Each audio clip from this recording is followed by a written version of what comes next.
Hi friends, welcome to my channel. ఈరోజు మనం రేఖా రామానుజన్ గారి రాసిన ఒంటరిగా అనే కవిత గురించి తెలుసుకుందాం. ఇంకా కవిత చదువుతాను, వినండి. రోజులానే సాయంత్రం పార్క్ వెళ్ళమంది మనసు, వెళ్ళగానే ఓ పూల చెట్టు కూర్చోమంది. విరులు వెదజల్లే పరిమళాలు, పరిభ్రమించే భ్రమరాలు, ఆ పార్క్ తరగని నిధులు, అవేవి ఆస్వాదించను అంది మనసు. మరెందుకు రోజు వస్తానని ప్రశ్నించింది ఓ పువ్వు. సమాధానంగా గేటు వైపు చూసా. పువ్వు కూడా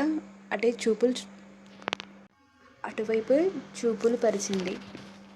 చీకటి పడింది. నింగిలోకి తారలొచ్చాయి. వెన్నెల వచ్చింది. సమయం ఎలా గడిచిందో తెలీదు. వేళయ్యింది.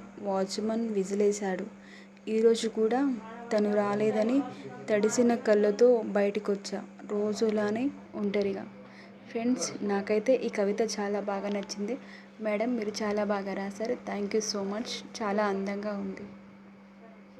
ఫ్రెండ్స్, ఈ వీడియో మీకు నచ్చినట్టయితే ఒక లైక్ చేయండి. అలాగే ఎలా అనిపించిందో ఒక కామెంట్ చేయండి. ఇలాంటి మరిన్ని వీడియోస్ కోసం మన ఛానల్ని సబ్స్క్రైబ్ చేసుకోండి. Thank you everyone.